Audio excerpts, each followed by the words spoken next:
Hello and welcome to Unwatchables, where the films are too hot for TV, but not for this podcast. I'm Marc Dottavio. I'm Seth Troyer. And today we are joined by Anthony Crislip of Akron, Ohio's The NIGHTLIGHT Cinema for two films about and starring two of the most controversial broadcasters of the 90s.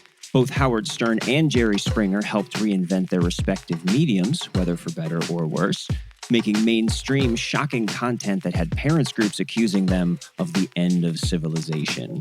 They also made a one-time leap to the big screen within 1 year of each other. So we're going to see how those films have aged and if they're as unwatchable or unlistenable as the shows their stars hosted. They are Betty Thomas's 1997 Howard Stern biopic, Private Parts, and Neil Abramson's 1998 Jerry Springer comedy, Ringmaster.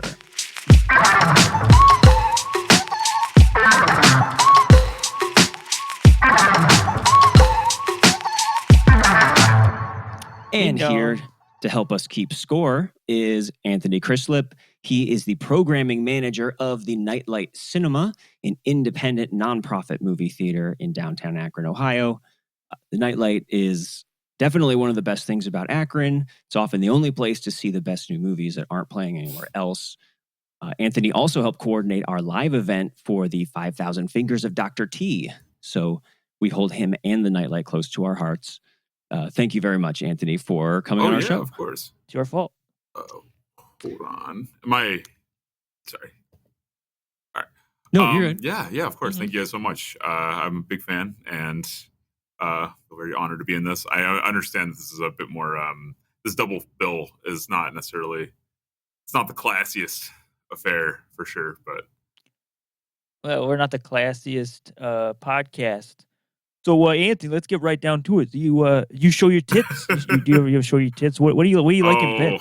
What do you like in bed? Oh, I don't like to talk about that on the air. I don't like to talk about that on the air. But... Oh my God, Marc is taking his top off. Oh my God. Oh my God. First time on the podcast. First topless. Oh my God. Marc on the podcast. I wish I had a Robin impression, but I'm afraid. Just do like you're like the new. So who's the newsman who shows up in like when they fire Robin? Oh my God! Yeah, like that would be so Howard. I've done some summer stock. Yeah. So the chaos there, and that wad of chaos should give you a preview if you don't really know who Howard Stern is. Yeah, that was Seth's Howard Stern impression. It was really good. We're getting ahead of ourselves, though. It was actually, especially for someone who wasn't a listener. I wasn't. So I was a good Christian boy when that man was destroying civilization. Cool, yeah. But I do want to make sure we shout out the NIGHTLIGHT because you guys just opened your second screen kind of recently too, right? So that must have been big for you. It was very it was the process. It was the product of a lot of work. It was several years of meetings and fundraising and just like trying to get as many people involved as possible. It was really a labor of love from everyone involved, especially Jen, our director. Who was kind of working multiple jobs at once over the last 3 years just to kind of get it to completion, and it worked. But well, I mean, all of you are doing the Lord's work. I mean, it's one thing in a city that's like booming with art culture and has a lot going on. The stakes are a lot higher when it's just a little town, little city like Akron, and it means a whole lot when something like that can happen, It's one of the things that I notice a lot of times we'll get people, especially around the holidays, we'll get people coming in from wherever they've ended up and they'll be in town for the holiday or Thanksgiving or Christmas or whatever. And they'll be like, wow, like there didn't used to be anything like this. And there didn't used to be anything like this downtown. And so they'll kind of hang out on the block a little bit and they'll see the other stuff happening. And even just knowing, like, playing our little indie movies here and, like, having people come in and watch something that, we're not always playing, like, I don't know, Simon Lang films or something. But, like, sometimes people do come out for that and they get to see it and we talk about it after. And it becomes a bit more of a rich experience. And I do remember when I had started working here, a lot of my experience going to the movies was there was a Regal, there was the Kent movie theater. It's like kind of multiplexes that were a little crusty, and you know, it wasn't that the nightlight wasn't crusty per se, but it was a place where you could see something. There was a certain value to the experience. And so working here and being part of that was great too. Yeah, before I moved to Akron, which I did a couple years ago, it was like so many of the movies I was most interested in, I could never see them until they came out streaming or to be rentable or something. Like the idea of getting to see pretty much my favorite movies of like the last 10 years, so few of them I was actually able to see in the theater. Yeah, you got to go to Cleveland. Yeah. Yeah, exactly. I had a Cinemark nearby, so basically it would have to be something that would like rise to that level. And just in the last couple months, I was able to see like so many movies that were really good, like from this year that were not playing anywhere else. So like I went and saw If I Had Legs, I'd Kick You. It Was Just an Accident, The Mastermind. I mean, you guys have been on a roll lately. My Love. And it's funny because like a lot of those they're distributors that are getting a little bit bigger, and the movies are playing in more theaters, but it does still feel like, especially like something like Die My Love, which was so abrasive and so kind of hard for, I don't know, I don't want to say like the average viewer, but kind of a more, mainstream audience to get into. Oh no, people! It would be like when, especially with Jennifer Lawrence being in it. It would be like when I went and saw Mother in, I think, a Cinemark, and it was just like it was like a terrorist attack. Like people were infuriated and laughing and leaving, and I could see Die My Love being like that too. Oh yeah, and even when we played, we did have some walkouts, but it's kind of the nature of the beast. And I remember Mother actually was an interesting experience because I saw that in an empty theater, probably the same, I don't know, the Cinemark in Cuyahoga Falls. And I remember seeing that it was literally just me and my best friend watching it together. And we had a ball with it. It was such a big old time. And about a month later, we're like, what if we played it at the Nightlight? It was already out of all the multiplexes. We played it at the Nightlight and it was selling out these shows. And it was almost like, and not that the audience was waiting for it, but like people had heard about it. And it's like, yeah, it's this really crazy, messed up movie. You want to come see it? And that ended up being an invitation almost for people to come actually check it out and take it on its own instead of whatever is being marketed as. That's one of the things we can offer as well. Awesome. Well, yeah, and maybe, hey, you could we could plan a double feature of Private Parts and Ringmaster at some point. Infuriate some people. I should kind of like, I mean, I know you wanted to start with Private Parts, but a lot of it's actually started with Ringmaster. A couple months ago, I ended up in a situation where I was with some friends, and we ended up watching a lot of Jerry Springer over the weekend. And, I hadn't watched it probably since I was like 9 or 10 years old because it was snow day TV. All the daytime talk shows were snow day TV, and Jerry Springer was one of those. And you'd watch it, and it would just be like a fever dream. You'd just be like getting introduced to these crazy characters, and suddenly the woman's naked and they're like yelling at each other and they're tearing off their clothes and you found out that when women tear off their clothes, it's like a blurry fog. Yeah, that's what it actually looks like, and it's like, oh my god, this is crazy. I mean, I still haven't seen, but yeah, I don't know. I guess I thought it was just me. And you'd always hear the ding, ding, ding anytime the fighting really got started, and he was like, oh, okay, now Jerry's in the ring. But I was watching it over the summer for a weekend with some friends, and then one of those friends actually, for our group movie night, he pitched this a couple weeks later, and I'd never even heard of it. But when he described it, I'm like, oh, so it's like Private Parts, because Private Parts to me was kind of like, again, I hadn't seen it since I was a kid, but it was like, oh, that's sort of like the gold standard of this movie where it's this controversial media figure who came up in the 80s, 90s, probably he got a very hard time from regulatory networks and the FCC and everything like that, and then he kind of rose to prominence by bucking trends, by being tasteless in his own way. And I thought Ringmaster was going to be kind of like that, but it was really it was a much different experience. Spoiler. Oh, sorry, no, too deep into it, but yeah, there's lessons to be learned by putting these two together. It's kind of wild. Yeah, because Private Parts, it has a lot of like backing from industry leaders. It was an Ivan Reitman production. It was a big movie. I remember seeing it, like all the posters of like him naked, being like Godzilla size in blockbusters I would go into, and I was there super was a into cardboard Godzilla cutout that at I that time. used to run into. Oh my god! And I was just like, Where's- well, surely this is going to be like a Godzilla movie. Can we watch the movie about the giant naked guy? And Mom was like, no. No, you cannot watch it. And it came out in 97, and I remember, so I would have seen it probably, I think, on like Comedy Central. I don't know if it was on like the Secret Stash or something. But I remember watching it, and I remember, like just kind of like, it'd be one of these sort of like go in and out of, and it was like, oh man, this is a real guy. And he's like, the movie almost felt like it was a documentary about like radio. And it was like, it didn't really have much of a plot as far as I could tell.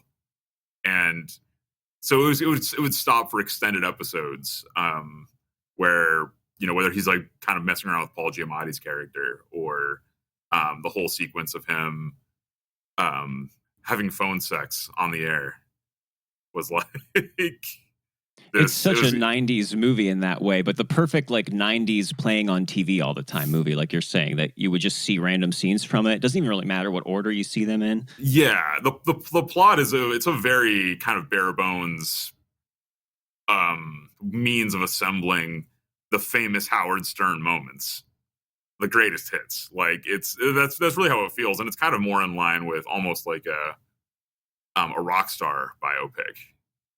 Yeah, it does have this sort of, sort of the joke is similar to like maybe more recent audiences would be familiar with the Weird Al movie, the way they did the Weird Al movie. Yeah. It's not as gonzo and cartoony as that, Right. but sort of in both of them, the joke is like they're using the traditional biopic, like rise to, like dad said I could never do it, but I'm going to do it, like kind of rise to prominence and stuff.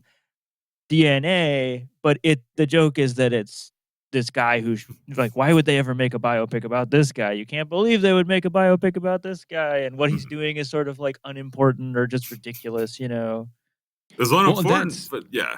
Marc. Well, that said, we shouldn't undersell like how huge his show was and the cultural impact that it had. Here we are making a podcast. Like he is essential to podcasting becoming what it became. Obviously. Yeah, and anti-humor, all of that.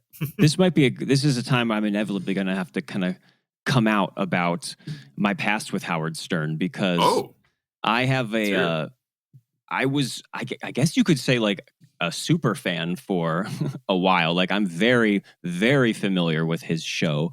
They dated. It started like when we were in I'd be fine with that. Oh my God, he's so loaded now. But penis apparently though.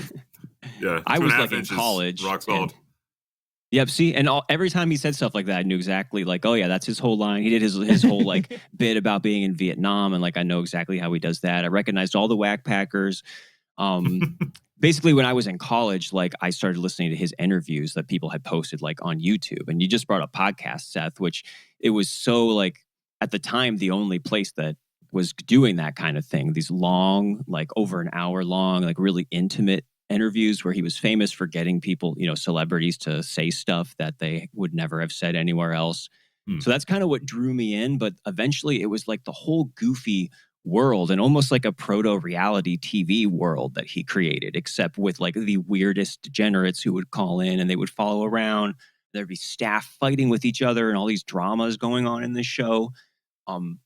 More so than even the guy himself. Like, the scripted bits and the impressions and everything basically from the era that Private Parts takes place in with the lesbians and the strippers. Like I was totally bored by that stuff and would just skip right past it.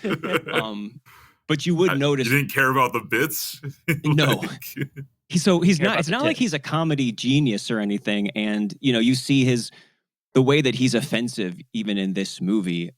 It's not in like a provocative or subversive or even clever way. It is very lowest common denominator, just like racial stereotypes and potty humor and stuff. But what you want from a radio show or a podcast is that sense of being in like that whole community of people and the whole world that's created. And you do realize that he actually is like a very self-deprecating, empathetic, like liberal guy with a pretty boring, like personal life.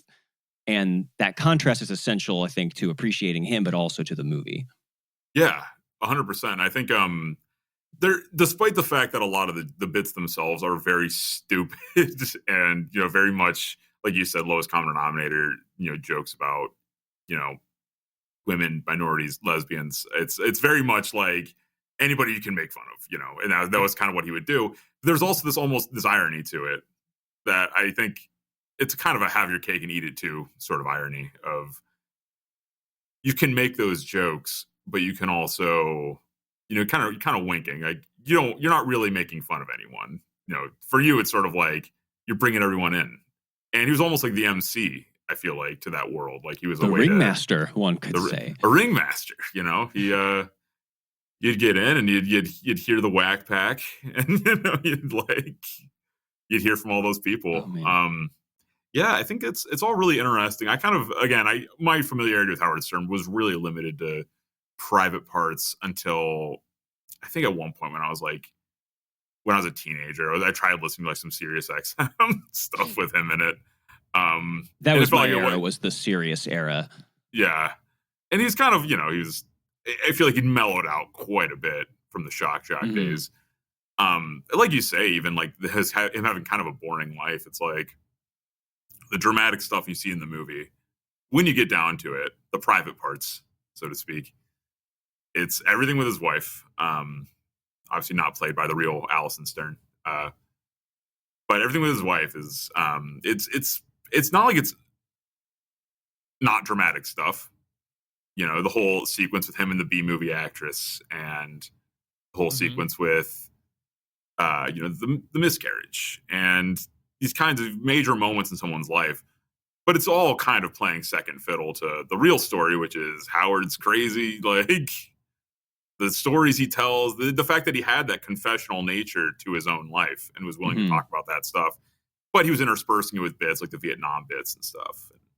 Yeah, all of that is there as sort of like a punchline in itself. That is like my assumption with Howard Stern, like just from what little I knew, was like, well, surely this guy is like the way he talks on air, right? Where he's probably like getting hookers left and right, and he lives in Las Vegas, and, you know, he's just like kingpin and doing cocaine and stuff. And then you realize, like, the whole movie, he doesn't even like really cheat on his wife or anything. He's like barely even all that tempted to do these things. He's not going to strip clubs and all that.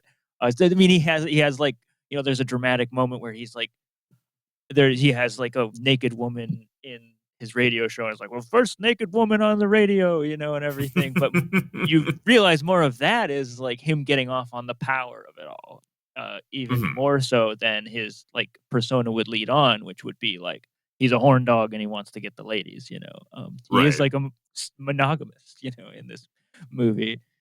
Like, it's very funny, the whole bit when he's getting the massage from the naked lady, and and he's kind of like leaning into it, and then the second he's off the air, he's like, wait a minute, we gotta like fix this. Like, he really, it's all a show, and it's very performance based. And that said, it's one of the other interesting things about this movie is, like, you know, it kind of feel like this is another interesting thing about Ringmaster, but the sense of, you know, that trying to distance yourself from the more juvenile aspects of your program and your public persona while still indulging in it. Clearly indulging in it, making your own biopic. Wild, you know. I think the story goes, there were like 15, 20 scripts like from famous writers pushed at him for this film, but it wasn't until this script that he was like, this is the one. It shows how savvy he is, because, you know, but he knew what he was doing this whole time, you know, whether with his radio career or at this point, by going through all the scripts for this movie and then waiting until, you know, he was collaborating with someone like Ivan Reitman and finding the right director and exactly the right approach.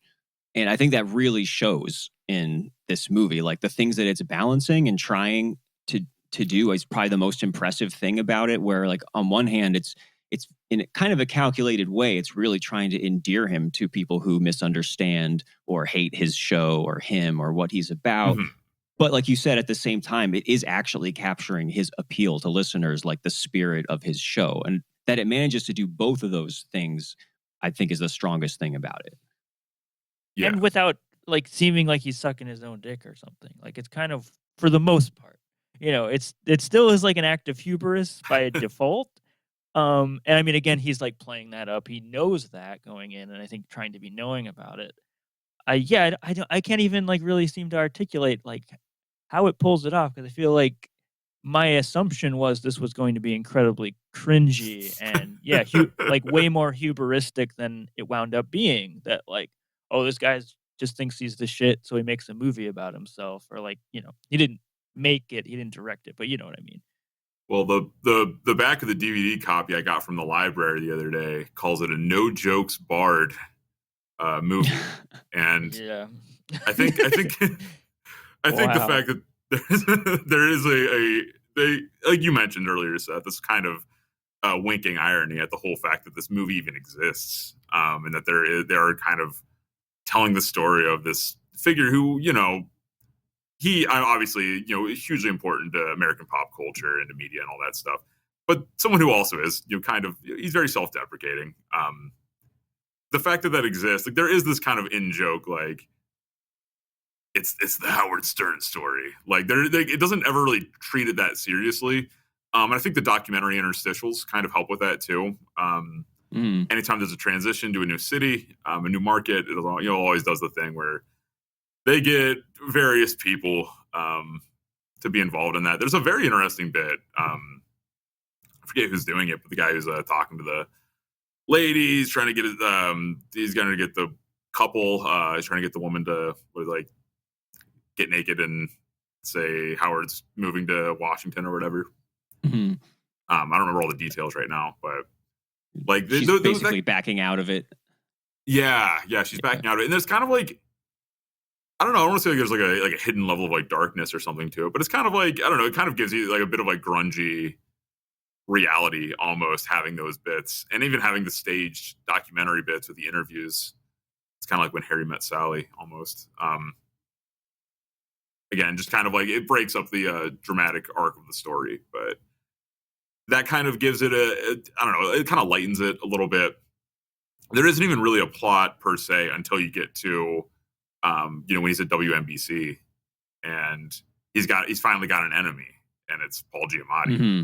Who is incredible in this and would have been like a lesser known actor. And this just feels like him just posting his resume like this is what I can fucking do in this little movie nobody really cares about in a way as far as like it's still a comedic performance, but he is really showing up with that like wacky little accent he has. And it is like kind of like what I think is the key to the movie's success, which is using those like its major plot points as these sort of like actual like explorations of like what it's like to be an artist who goes from like middling success, like going out of his like little pond, and then suddenly he's like thinks that he's the king, right? He's moved to New York, biggest network, and now what happens? Like he's a little fish again, and he's going to get told what to do. Mm-hmm. There's something interesting about that, and that's something that I think a lot of artists who have had real success like probably do have to deal with. It's kind of interesting to watch it happen and still done in this very comedic, very movie kind of way. Mm-hmm. Yeah, the freedom when you're in like Washington D.C., where you can just kind of like, which is obviously in a small town or anything, but you can still kind of just do whatever you want. Versus when you go to New York, and then suddenly you got to say everything exactly the way they tell you. And it's part of the appeal of Howard Stern too, is that he was he got what his show had so many fines from the FCC. It's like if you're a listener, if you're someone who's interested in what he does, it's like this is a guy who. He does what he likes, and you're not supposed to like him. He's following his muse, and he's willing to shock people. And on the other hand, this guy who was obviously accused of, and they talk about it in the movie when he's talking to the woman on the plane, but it's like, oh yeah, like you probably think I'm a sexist, racist, homophobic, like whatever, but you've gotten to know me a little bit, and that's kind of what the arc of the movie is to maybe the skeptical viewer, is that he is he's endeared himself to you by telling his story and by it's like if you're going to criticize him for that stuff, you're kind of on the same level as like the big corporate guys who tell him to shut up, and then want to censor him. Yeah, and I think that's what a lot of people who don't listen to him anymore kind of say, like, well, I liked it more when it was like him against the man, and this was a kind of a radical thing that he was doing, and now he is the mainstream, and like the guests that he has are always the biggest celebrities in the world. He's one of the biggest celebrities in the world. Oh yeah. I prefer the mellowed out, version of him, because really it just comes down to him being a guy who's really into lowbrow humor, and it's not in a mean-spirited way, and it's not it's certainly not sophisticated, but he's not like somebody who hates women, but he talks about just like being an idiot who drools over naked women. And that's just kind of him. So, and the fact that that is in this context of coming up in the radio world, that he's smashing up against, these gatekeepers is, part of his appeal and the appeal of the movie. It gives some sort of dramatic thrust to it, because I do think that what holds this back is this still is really beholden to the biopic non-structure. There's him growing up. We get the scenes where they just come out and say, like, what if I just always said what's on my mind? Like, no, Howard, that's crazy. That's crazy. No one will listen to you. Yeah. You have all of the, like, tour groups with a cute little old couple who's shocked at what they see him doing, and executives doing a literal spit take. There's a moment where he like discovers, quote unquote, doing a racial stereotype, basically. Yeah. And there's like it's like the moment in the Timothy Chalamet movie where he's playing "Blowing in the Wind" or something. Yeah. All the music executives are like, "Who's this Dylan? Wait a minute. He can't. This has changed everything." And then it does it every time he has a shocking bit. It cuts to the listeners at home. We're like, wait a minute. What's going on here? And especially the phone sex scene was, again, very memorable for a lot of reasons. So it was like, I just remember like the construction workers and stuff. Like, wait a minute, like everybody has to take a break.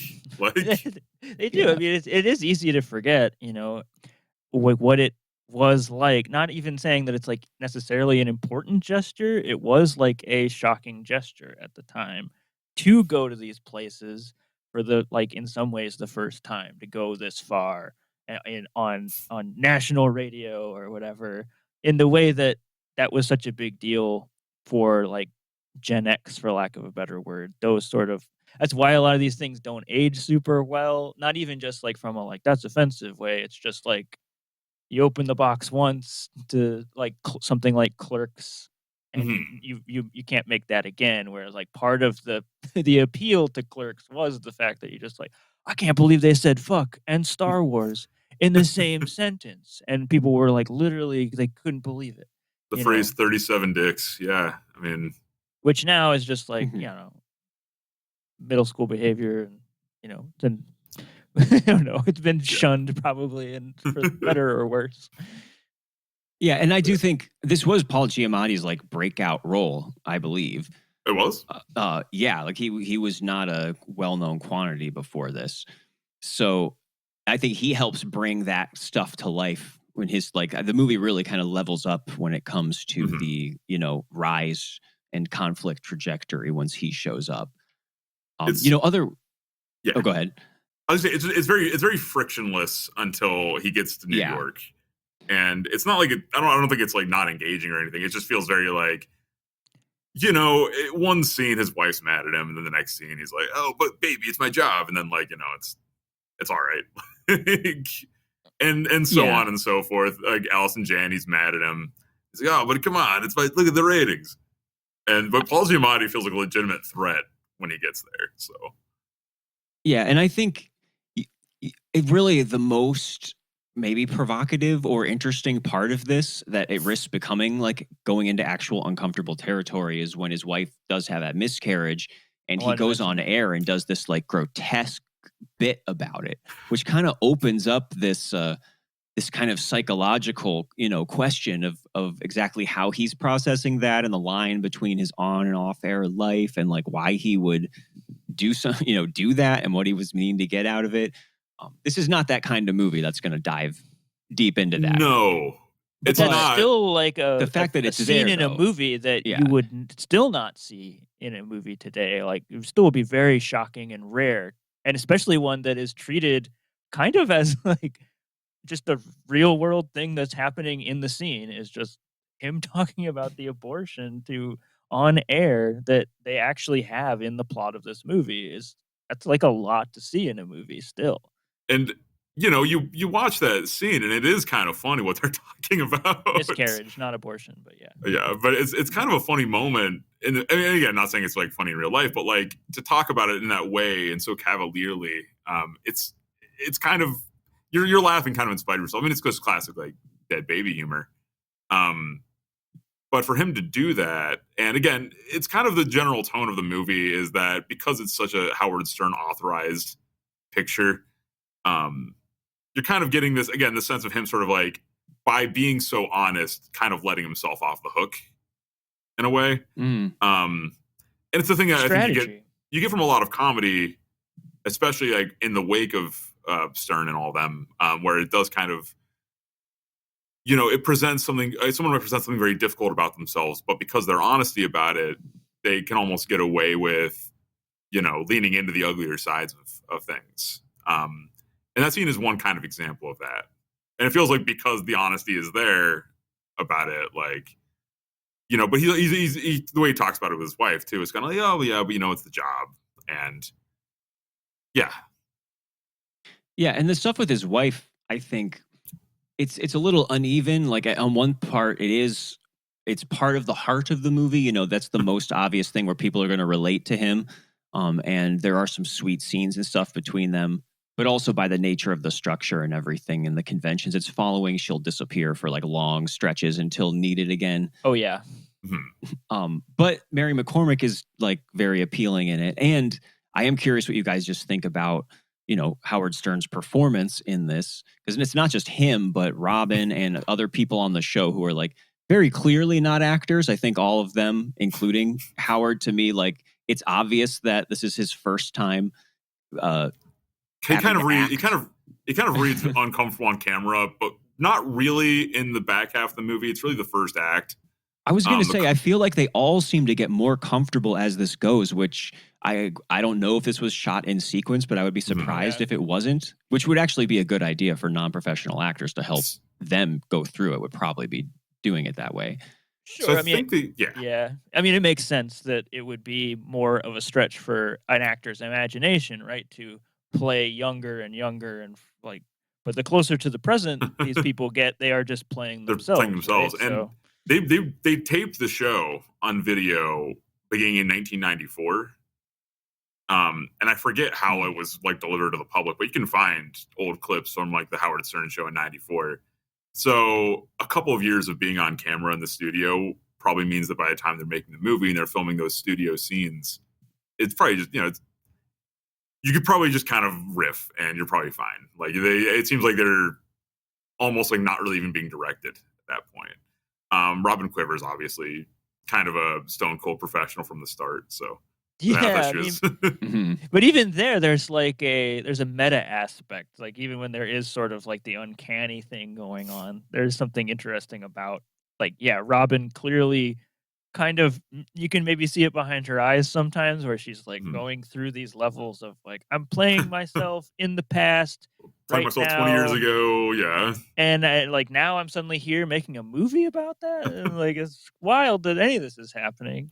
It's kind of a Safdie Brothers style thing to just kind of insert all of these people into versions of their lives that are a fictionalized version of their lives, trusting that they're playing themselves. Yeah, that's interesting. And who's the other guy, Marc? Fred? Yeah. He's like I don't know. He does like sound effects and engineering and stuff, various things for them, and they kind of portray him as just this quiet weirdo, which is how Stern treats him on the actual show too. So definitely the guy that Stern was like, when I make it, I'm going to get you a job. And he makes it and he gets him a job. Yeah. And, it's probably the only reason he got the job. Loyalty to your homies, though. Not really that much of a personality, yeah. Well, he's gone through a whole lot of hangers-on. Like like as the years have gone on throughout his show. And I don't want to say that about Fred. That's mean. He's a big part of the show's success, like Robin was. But I just think the movie wouldn't work nearly as well if it did try to fill all those roles with actors. I think that the real life tension is part of what makes this interesting. That we're aware that the real guy is pulling off everything this movie is trying to do and participating in it. It feels like he's telling us what the he's story actually like himself. in the air. Yeah. And that's the thing. It's a very confessional story. It's based on his memoir. It's he's doing the voiceover and stuff. I think it's something where you can tell, like, sometimes when he's like just disengaged from what's being filmed, and a lot of it's like the out of the studio stuff. Kind of wisely, there's not really a lot of like close-ups and things that like require him to be super engaged, like dramatically. So it's the stuff when he's able to just kind of riff and do the bits where I feel like he's kind of shining. But yeah, especially when we get so many scenes of them actually in the studio doing their thing, even though it's going to be a little bit more planned and contrived than it probably was in real life. I mean, you can definitely see that they're tapping into what they're used to doing, like all day, every day. And then the studio guys are like, "What are you doing? Get out of there! Shut it off! Yeah, it's over."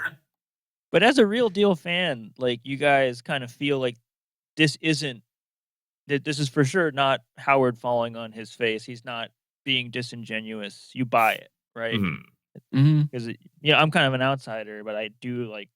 I wound up buying this. It did feel genuine, at least in the regard of trying to just like explain oneself to an audience. Basically, is like the maneuver here. It kind of does feel like a bit like a justification for the whole phenomenon. Like, it's, obviously there are a lot of imitators, a lot of radio guys, 90s, 2000s, 10s, beyond, podcasters. A lot of people are kind of coming out of the wake of this. And even in the movie, there's the Don Imus cameo, where he was someone who was kind of in the stern shadow going into the 90s, where you can kind of see like other people trying to mimic what he was accomplishing or whatever. But yeah, and I mean, nobody was able to keep it up like he did. I mean, he's still doing the show today, and still gets these huge deals, huge with ratings, Sirius and ratings. He's big in the ratings going on. So yeah, even though the movie, like, it has these very specific goals of what it's trying to do as far as appealing to, different audiences, and it is following the conventions of a biopic and everything, but like, despite all that, it still feels like authentic in this strange way, because Stern is so at the center of it. And whether or not you know about him, I guess, but I mean, from what I understand, just knowing from him on the air and what his like personal life is like, this does seem to be like the real version of him. And it's not like it's making him come off more sophisticated than he is or anything. The humor is just as lowbrow, dick and fart jokes and exactly. boobs. And now we're in the R-rated movie, so we can actually see the boobs and hear the F words. Yeah, that's what Ringmaster felt like too. Oh God, yeah. And, I can tell. But I was gonna say for that, like, just it was interesting because, again, I came to it. I think it was on Comedy Central, and it was just kind of a generic comedy, almost about a guy who made it big on the radio, almost a fictional character, and it was something that you could jump into without being a super fan. But it didn't feel watered down. It just feels like it's kind of, again, it's striking that interesting line between like, this one's for the heads, and this one's also for it's for the casual viewer. I found it interesting and maybe not surprising that him and his wife actually did divorce soon after this movie. Like 2 years after the movie came out, yeah. Even though it is kind of like a love conquers all, like they're attempting this conquers all kind of story. They leave the AC/DC concert stuff. I know. I just, but But it should be said, it wasn't like this big dramatic thing. Or there was no infidelities or anything. He's like a famously, like, incredibly monogamous person.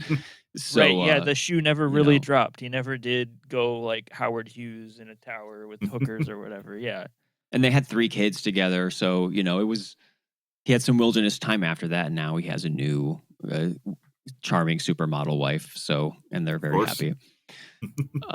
But it is also interesting too that it's like you're watching this dead art form movie. It's about, something like, unless you want to say it's evolved into podcast, but I mean, there's no like rising up through the ranks to become a radio star anymore. No, I do think it's like very clear, and I could only imagine that people who didn't even have like they're younger watching this would just see the clear line to like there's a lot of just kind of like piggish dumbass podcasters out there, myself included. Well, no, there's like this sort of like a Howard Sternness to a lot of it that is just about like how do these people even get here? It does come from a Howard Stern tradition of like just kind of being the loudmouth in the room or something with some of these and these like anti-humor kind of guys, kind of raunchy guys. I don't know.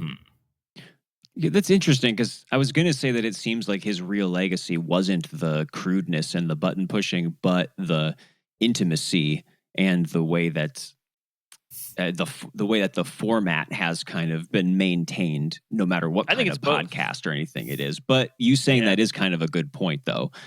These people who are very clearly being kind of edgelords, as opposed to being even worrying about being funny. It's good. Yeah, I don't know. Well, I think that and Marc Maron have stuff to owe him, right? Yeah, like both sides. Yeah, for sure. Yeah, and I mean, there was going to be like people like this. It's always they feel like it was, or I feel like the general arc of history was always leaning towards where we are now when it comes to audio entertainment. And so if there wasn't a Howard Stern, there would have been a Howard Stern, like someone in that vein. It would have been Don Imus. Oh, God help us! At twice the success. Yeah. So yeah, I mean, I definitely would not unwatch this. I feel like we were all pretty charmed by this movie. I think the way that it juggles its agendas and keeps everything very, watchable, keeps it from being not quite as dated as it should be. I think it is a little bit. This is still a very 90s movie. And I don't think that it doesn't break the mold. I don't think it's necessarily like a great comedy or anything. But the fact that it holds up as much as it does today, given all of those factors, is quite impressive. So shout out to the director we haven't mentioned, Betty Thomas. Betty Thomas. Who did the Brady Bunch movie right before this. Yeah, Alvin and the Chipmunks, the Squeakquel. Brady Bunch movie. Let's leave it at the Brady Bunch movie. Dr. Dolittle with the Eddie Murphy version. Studio leave it at the Brady comedy. Bunch movie. Yeah, honestly, I think this might be her. Well, maybe, and I like the Brady Bunch movie more probably, but that and Private Parts, I think maybe would be the best in her. Yeah, it is interesting. It does feel. I mean, obviously, there's just in general the kind of death of like the Hollywood studio comedy in the last like 10, 15 years. But she hasn't made a movie since Alvin and the Chipmunks 2. So, which I read was at the time like the highest grossing film by a solo female director ever made. Yeah. Which is kind of a lot of caveats, but it's no longer held, but that's something. I mean, yeah, it's something. And that's the thing too, where it's like, I don't know if just like working with those damn chipmunks really turned her off filmmaking, but they're notoriously difficult. Worse than Howard Stern. Yeah. But yeah, any other final thoughts then? I might put my not unwatched stamp on it. So any final thoughts, Seth? Not really anything to add. I was down, not on watching. I'll just say that I did meet Ben Stern, not the real Ben Stern, but the guy who plays Ben Stern, Howard Stern's dad in this movie. That's my claim to fame.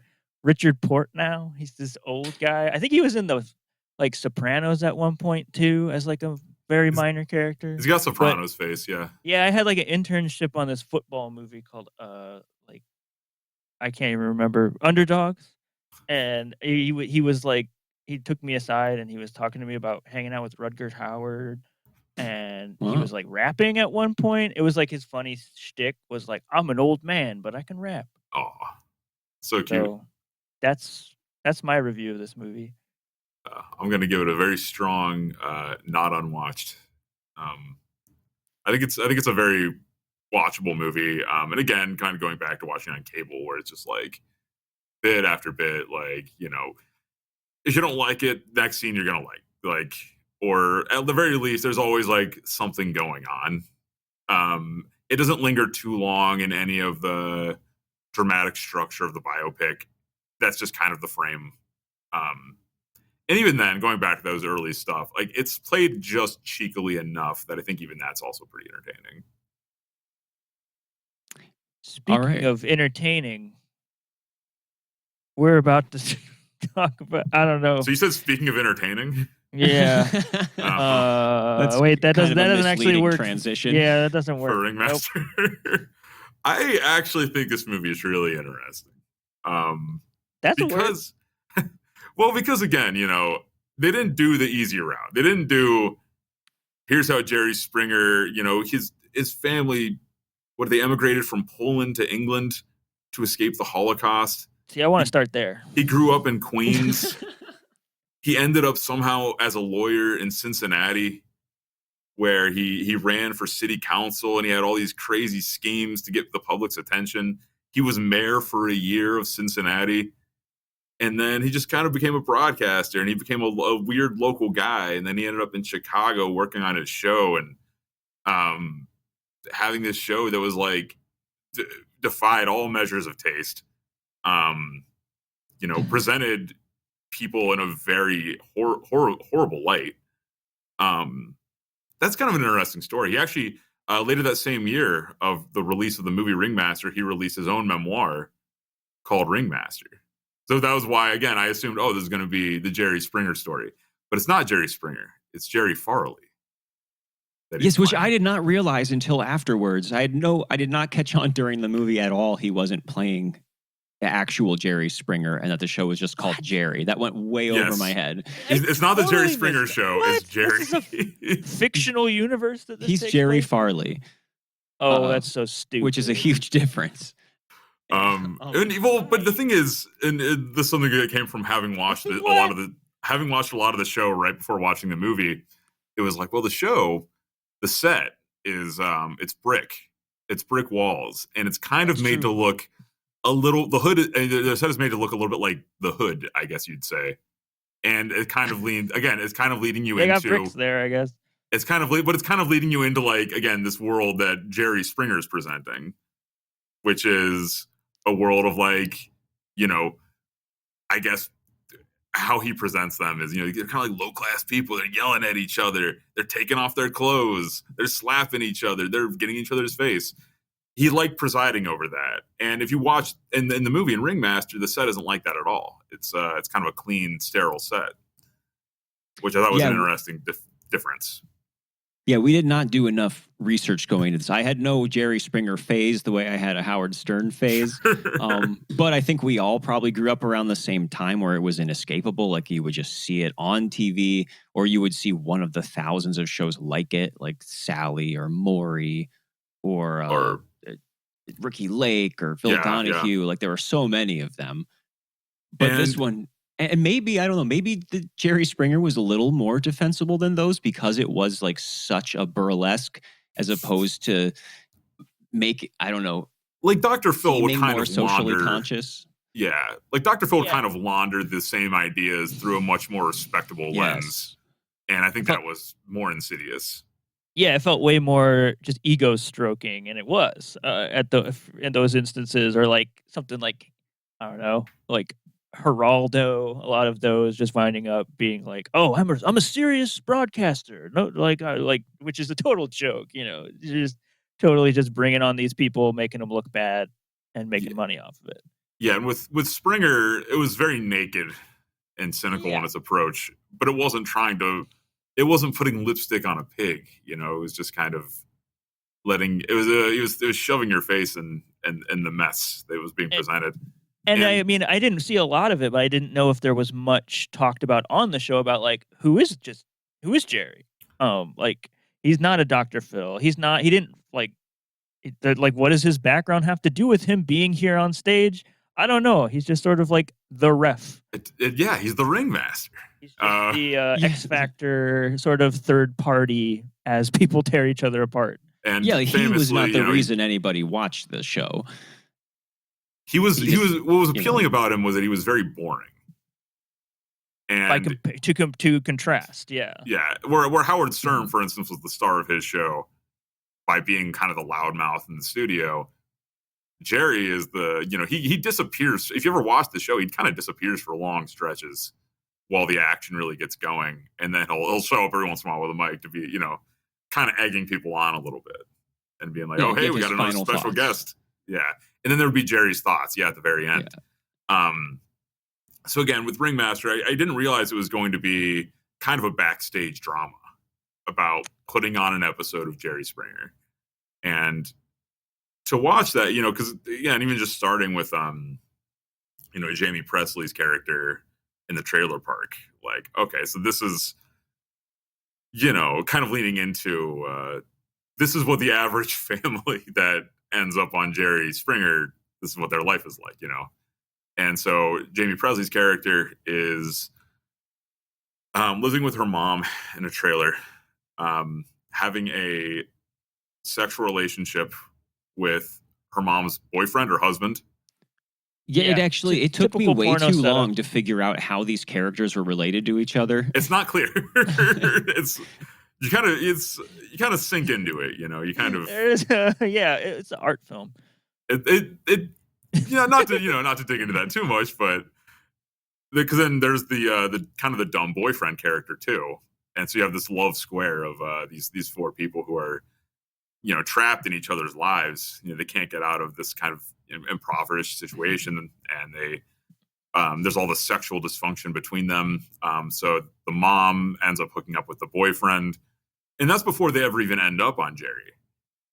And kind of contrasting that, it's not really given as much time, but you have Michael Jai White and these three ladies he's kind of wronged. They also decided to come on the show. They're going to be on the same episode being taped. And this is more like comparing to Private Parts, which is very kind of easygoing and casual. Ringmaster, like, it kind of has this nightmarish feeling of like, again, these people are at the worst moment in their lives, and then they're like, well, we can be on a TV show.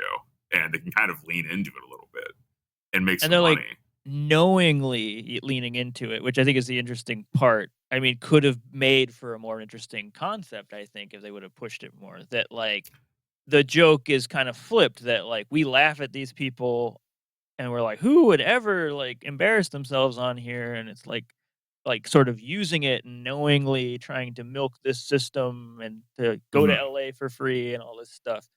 That is sort of teased at, but not really to the point that I think would have made it a more interesting film.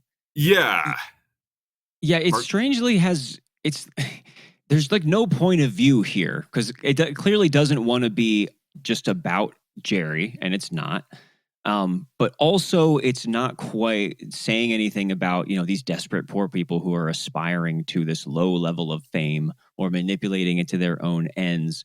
It ends up playing more like they end up still just being a bunch of trashy stereotypes who are fighting, screaming at each other, cheating on each other. And then they eventually, in the climax, go on the show just to continue fighting and screaming and cheating on each other. Which winds up being the worst part of the movie, I think, is that the climax, it's like they are already fighting behind the scenes, like before they even get to the show. They're like having all these like blowouts, and like the daughter is fucking this guy and that guy. Riveting drama, by the way. Yeah. I was so invested in all of these characters. You really cared when the boyfriend saw her and Michael Jai White making out. Totally, once you get to the actual show, or whatever the hell it's called, it's not called Springer. Jerry. It's called Jerry. It's just called Jerry. That's what you call the show anyway. Yeah. Just feels like a fake. It's like just noise at that point. Like, it feels like they're just kind of acting or something. It feels beside the point. Like, it's supposed, like, the taping is supposed to be important in some way. I feel like there's a version of the movie where the actual taping of the episode is kind of this cathartic resolution to this drama between these characters, and it's maybe even like an explosion or something else. But I think it's kind of miscalibrated going into that. I think they explode beforehand. Yeah, I think the whole scene in the hotel with Molly Hagan, where she kind of like dolls herself up a little bit and is kind of enjoying the good life for once, is actually a very interesting bit of acting. And it's kind of again, it feels like the movie's being torn in a lot of different directions, because I do think there's a version of it that's just like, you know, a bit smarter, a bit more willing to give the characters some agency in taking part in this sort of humiliation. And it's like I don't know if there was just some decision making along the line that was like, well, we also want it to be kind of like crazy people who want to go on Jerry Springer, like, and kind of leaning into like the low comedy of it all. Yeah, the comedy is so like, I mean, there's a couple different long blowjob scenes that I guess are supposed to be funny. We get, you know, all the females are throwing themselves at Jerry for some reason, like throughout the movie. There's him like signing a pregnant belly of somebody. Yeah, and it's kind of like they're just trying whatever. It's so lazily kind of thrown together. I feel like it does put a lot on the actors, and you can see that some of them are trying really hard to like who you what was the name of the actress Molly Hagan, who plays the mom. Yeah, like you can really feel like she's trying to get into some kind of an interesting character here. She's playing like a Tennessee Williams character. Like, yeah, it's like yeah. There's like a point where I almost feel like the dynamic between the daughter and the mother almost has this like just a flash for a second of like a Raising Arizona, like silly Coen Brothers cartoony movie or something that could be in here somewhere if given the right direction, but it's not happening. Yeah, it just feels like it's kind of a mess of a movie, but to me it felt a little bit I was jokingly comparing it to like Altman in a way, like I did too. This like evolving cast, real shitty like, Altman, yeah.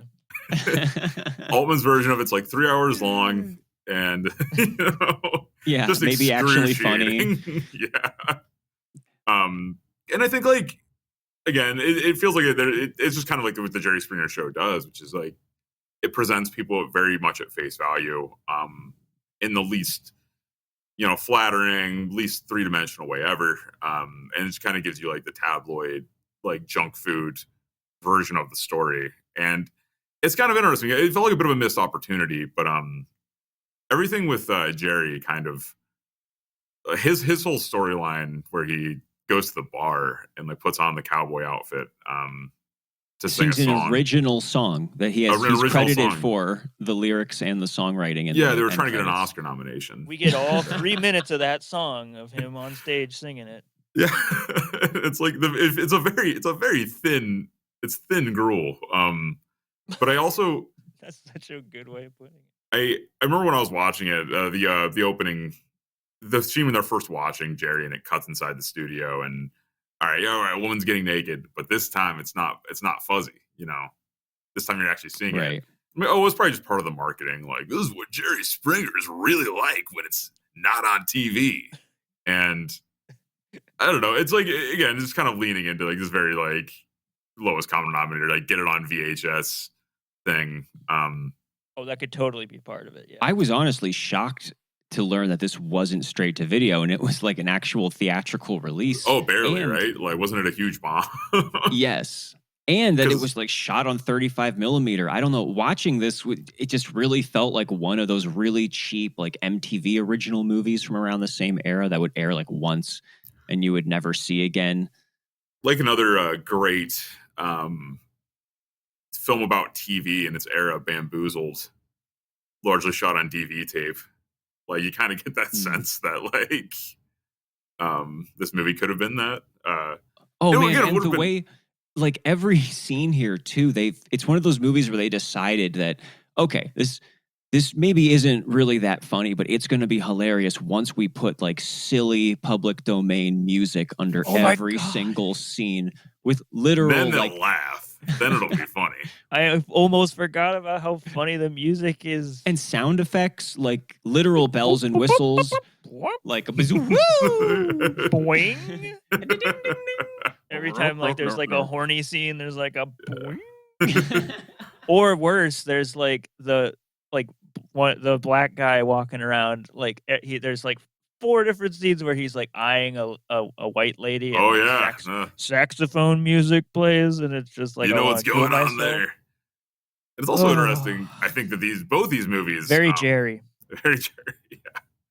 And it's like, and the thing is, like, I actually like the idea that, again, that it's like a fictionalization of like what might lead up to the making of an episode of Jerry Springer Show. I think that's actually really a fascinating angle, but it's not really what you get. I do think both these movies, not that I'm necessarily qualified to talk about it, but like both these movies do deal with race in an interesting way. And I think because both characters, Howard Stern and Jerry Springer, kind of, had been accused at various points of, things they've said or presented on their respective programs. And so it's almost like they deal with it in a very sort of head-on way that's also a little facetious. And in the case of this movie, like you said, anytime Michael Jai White sees a white girl, it's like, ooh, okay, something's going on. Like, of course it is. Yeah, because it's a stereotype. The black characters in this just really feel like they're written by a very white guy. Like, they actually, like, when they're on the plane flying there, they actually just, like, rap with each other. Like, that's just something that they do all the time. Yeah. And, yeah, that stuff is very dicey. Not that anyone in the movie isn't a caricature. Mm-hmm. So, I mean, it certainly fits in with all that. But it is... Jerry Springer's whole role in this is just the weirdest thing, because he's treated like just another minor character, just kind of wandering around. And there's really no perspective on him or his role in the show or how he feels about it. Like, he only gave them a couple days to shoot his scenes or something. Yeah. And didn't want to really do that much. He had too much taping going on. Like, his day job was too taxing. Yeah, like sometimes he'll just give a look that's like, can you believe these people? And that's pretty much the extent of what he gets to do in here. Like, it just keeps cutting away from any scene where he's like, he has a really brief sex scene with his wife. And it seems like they're about to talk about his career or his personal life or something. And instead, he just kind of makes a funny face in the mirror for like 30 seconds. And then it cuts back to all the other characters. Just got to remind you that Jerry's dick still works, for no reason. That was like such a useless little scene that he's like, yes, my wife and I fuck. Okay, cool, Jerry. No, like, I think Jerry's involvement in the movie is as much as the other stuff is silly and laughable, his is the most suspect and clearly, like, I don't know. It's just miscalculated, and like, even the fact that he's hiding behind like, maybe it's not Jerry, it's not Jerry Springer, Jerry Farley, it's Jerry Farley, and the fact that like apparently like it ends on this like climactic, quote unquote, it's supposed to be climactic speech that he gives where he like somebody stands up and is like, these people are terrible. These are the worst people I've ever seen on the show. And then Jerry stands up and he's like, well, these are real Americans. And if you saw what everyday celebrities did, it would look like this. And I love these people and they're real, But the whole movie, written at the last minute, pasted on. Gross and self-serving. I know the whole movie, though, you've seen him act the other way, which is every time one of these, like, the ladies come up to him are like, please sign something for me, Jerry, or like, oh, Jerry, we're so excited to see you. He's like smiles, and then he like turns to the camera and like groans, like he doesn't like these people. He does not like these people, but then at the end he gets to like justify it all with this cool speech, like he's indeed the ringmaster. Badass. Everyone's clapping, like bullshit. It's really funny though, because I remember, again, I think the movie's kind of interesting because of what it almost is, and that scene to me was sort of like, okay, like I get it, like you don't actually think that, because like it doesn't even really justify what he's doing. It's just kind of like, yeah, if celebrities do it, then why can't normal people? No, you're still exploiting these people for your amusement and money. Yeah. And it's like he just famously in 1998 was the year he beat Oprah in the ratings.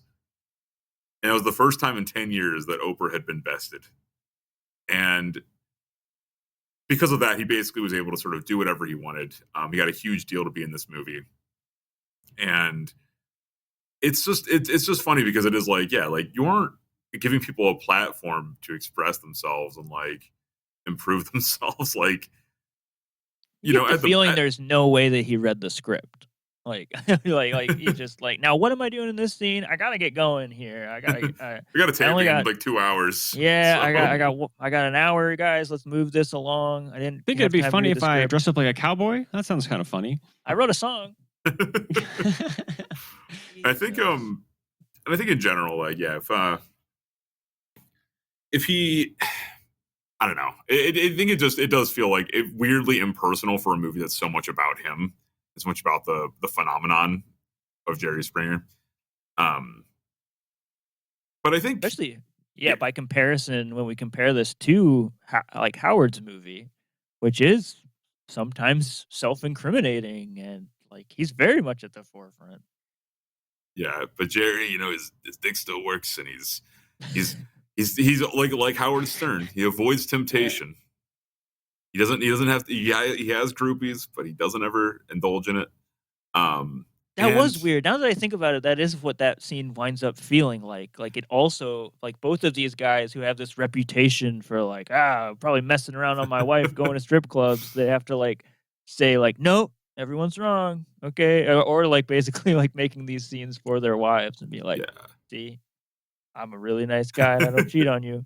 And I think if the general tone of like the Jerry Springer Show is kind of like a late 90s like freak show, where in the sense of it presenting people, and a lot of it was like anyone who didn't kind of fit into a certain like middle class white bread mold was part of that, and turning it up to 11. Like for instance, I don't know, if someone had like an interesting fetish, it's like, oh well, we can do a whole half hour on this. And it was like clearly like anything that might be shocking or surprising. And he might have been a really respectful guy, like when guests were actually like backstage and stuff. He might have been like a stone cold professional. But this doesn't tell me anything about it. Yeah, I doubt he ever interacted with the guests out off of the camera. Oh, you don't think he did some handshaking? He did some barely interacting with his own movie. I don't know.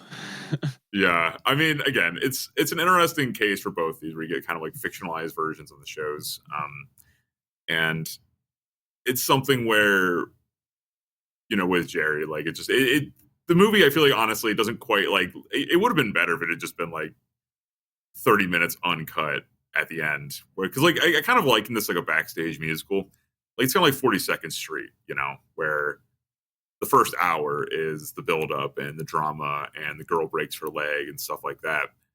And then the last half hour is the spectacle. But because it was kind of miscalculated in the dramatic beats before then, you don't quite get there. Because I feel like you could have even, it could have been so good if they'd really known what they had. But no, I'm kind of with you. I definitely have those. There's the moment where I'm like, I kind of like, let me in there. I feel like there is something here that you could do with this. Yeah. But they do not.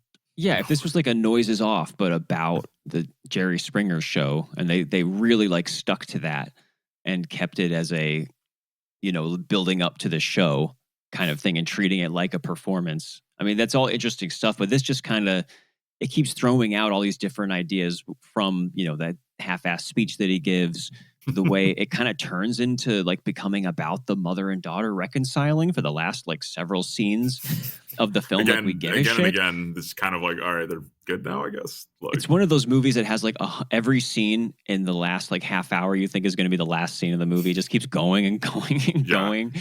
We have a line sometimes for our movie nights where we're like, sometimes you have a movie that's 90 minutes long that feels like just a million years long.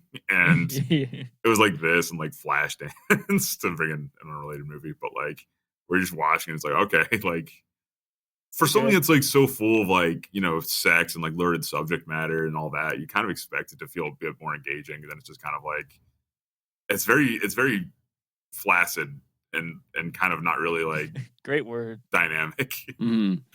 And part of that might be that the director of this, Neil Abramson, had only directed a few movies before this. Among them was a documentary about child soldiers in Uganda. Yeah. And which I would not be surprised if that was funnier than this movie is. But or at least he probably brings a similar comedic touch to this film.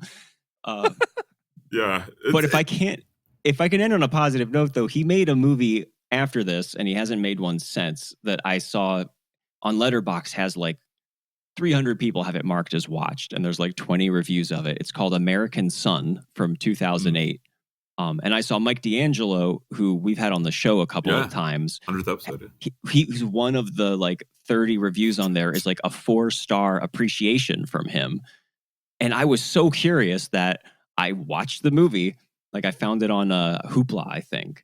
Okay. And it is an absolutely like lovely little quiet, like heartbreaking movie starring Nick Cannon, by the way, which was another thing that I was like, oh, wild. Really? And intriguing. If anyone could take anything away from this episode is go check out the like incredibly obscure American Son, which I will never mention in the same sentence as Ringmaster again. So you're do the Neil Abramson Power Hour. So you're not wrong, Anthony. This guy does have it in him. Apparently, he's got some juice. Just wasn't there for Ringmaster. Yeah. So this is an easy unwatch for me. I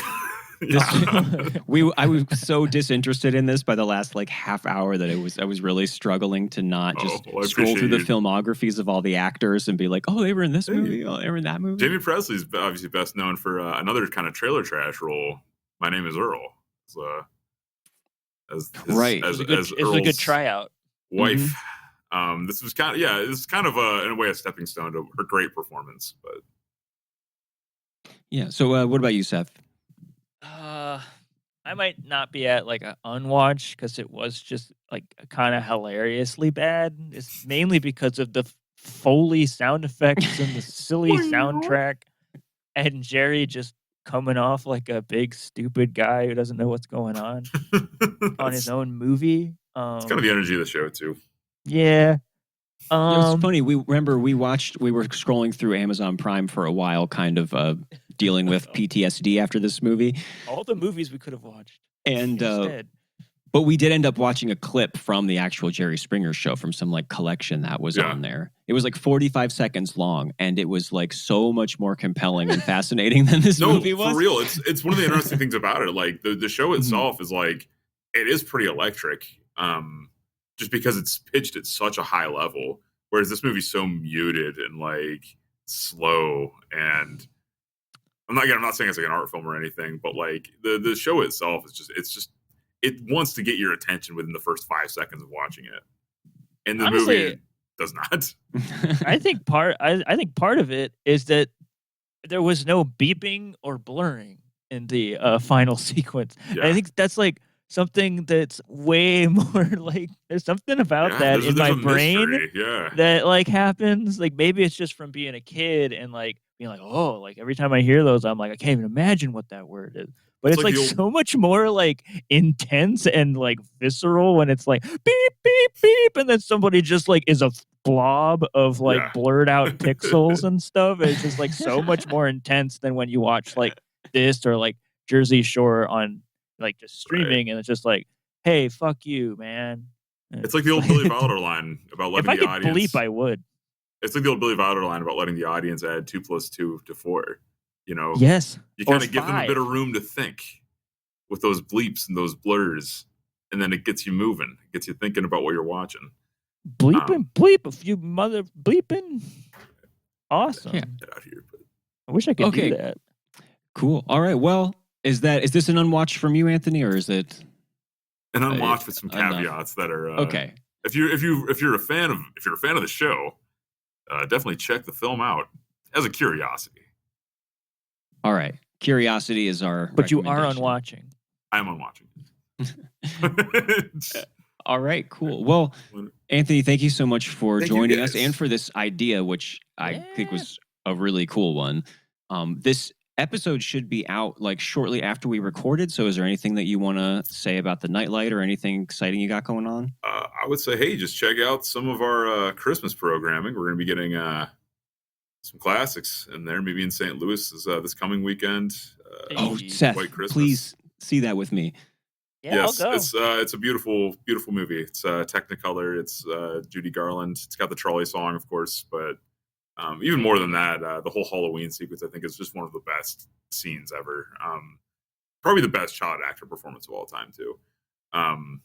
we're going to be getting, a lot of cool stuff. I keep talking about it. We're going to be getting the Secret Agent, the new Clever Mendonça Filho film. This guy who did Bacurau a couple years ago.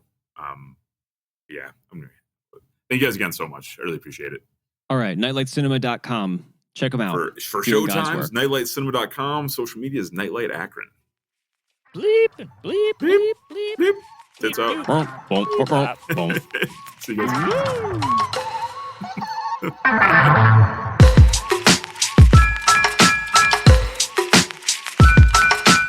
Unwatchables is produced by Tony Scarpitti, hosted by me, Marc Dottavio, and Seth Troyer, with artwork by Micah Kraus. You can find Seth and I on Letterboxd under Marc Dottavio and Sloth Troyer. You can also check us out at unwatchablespod.com for links to our Twitter and Instagram, or support us on Patreon for bonus content and to have a say in what we watch. Thanks for listening.